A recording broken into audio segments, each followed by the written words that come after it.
धार्मिक मान्यता है कि आंवला नवमी स्वयं सिद्ध मुहूर्त भी है और इस दिन दान, जप और तप सभी अक्षय होकर मिलते हैं, यानी कि इनका कभी क्षय नहीं होता। भविष्य, स्कंद, पद्म और श्री विष्णु पुराण के अनुसार इस दिन भगवान विष्णु, माता लक्ष्मी जी और आंवले के पेड़ की पूजा की जाती है। पूजा के बाद पेड़ की छाया में बैठकर भोजन किया जाता है। ऐसा करने से हर तरह के पाप और बीमारियां दूर हो जाती हैं। इस दिन किया गया तप, जप, दान इत्यादि व्यक्ति को सभी तरह के पापों से मुक्त करता है और सभी मनोकामनाओं की पूर्ति भी करने वाला होता है। शास्त्रों में ऐसा वर्णन मिलता है कि रविवार के दिन आंवले के पेड़ का न तो स्पर्श किया जाता है, न ही पूजन किया जाता है और जल भी नहीं चढ़ाया जाता। अब ऐसे में इस बार रविवार के दिन ही आंवला नवमी का त्योहार पड़ने के कारण अक्सर लोगों के मन में ये प्रश्न है, ये असमंजस है कि क्या हम इस दिन आंवले के पेड़ का पूजन कर सकते हैं या आंवले का सेवन कर सकते हैं।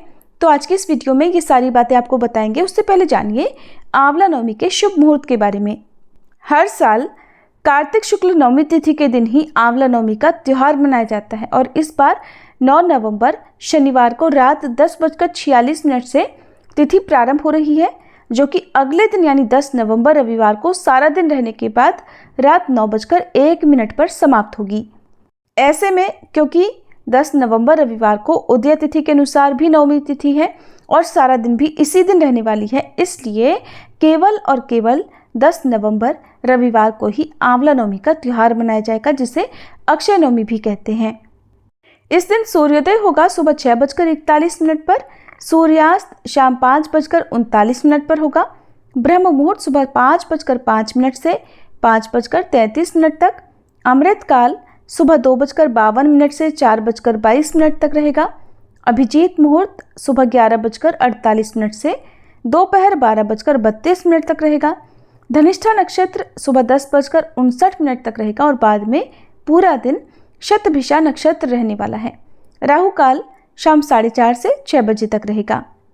आंवला नवमी की पूजा के शुभ मुहूर्त इस प्रकार रहेंगे, जिसमें आप सुबह 6:40 से लेकर दोपहर 12:05 के बीच में आंवले के पेड़ का पूजन कर सकते हैं और इनमें भी सबसे शुभ मुहूर्त जो कि विजय मुहूर्त है, दोपहर 1:53 से 2:36 तक रहेगा और गोधूली मुहूर्त रहेगा शाम 5:30 बजे से 5:56 तक। यदि आप सुबह के समय आंवले के पेड़ का पूजन नहीं कर पाए हों तो शाम को गोधूली मुहूर्त में भी आप पूजन कर सकते हैं। शास्त्रों में इस बात का वर्णन मिलता है कि रविवार के दिन तुलसी जी में या फिर पीपल में या आंवले के पेड़ में जल अर्पित नहीं किया जाता है, लेकिन कुछ विशेष पर्व ऐसे होते हैं, विशेष तिथियां ऐसी होती हैं जो कि केवल वनस्पतियों को यानी पवित्र पौधों को, पेड़ पौधों को ही समर्पित होती हैं और उन मुख्य त्योहारों या व्रतों में विशेष जो पौधे होते हैं उन्हीं का पूजन करना अनिवार्य होता है। तो ऐसे में जैसे कि इस बार रविवार के दिन आंवला नवमी है, तो आपको उस दिन रविवार के पेड़ का पूजन भी करना चाहिए, प्रसाद रूप में आंवले का भी सेवन करना चाहिए। इससे कोई दोष नहीं लगेगा क्योंकि इस दिन अबूझ मुहूर्त रहता है और इस दिन अक्षय नवमी यानी आंवला नवमी भी है और बिना आंवले के पेड़ की पूजा के ये व्रत या पूजा अधूरी रहेगी। इसलिए आपको इस दिन सच्चे मन से, मन में विश्वास रखकर आंवले के पेड़ का पूजन करना चाहिए। मन में कोई भी प्रश्न, कोई भी संशय आपके नहीं होना चाहिए। इस दिन आप आंवले का सेवन भी कर सकते हैं। बाकी दिन तो आप आंवले का सेवन कभी भी कर सकते हैं, लेकिन अक्षय नवमी के दिन किए गए आंवले का सेवन अत्यंत शुभ फल देने वाला होता है। उम्मीद है जानकारी आपको पसंद आई होगी।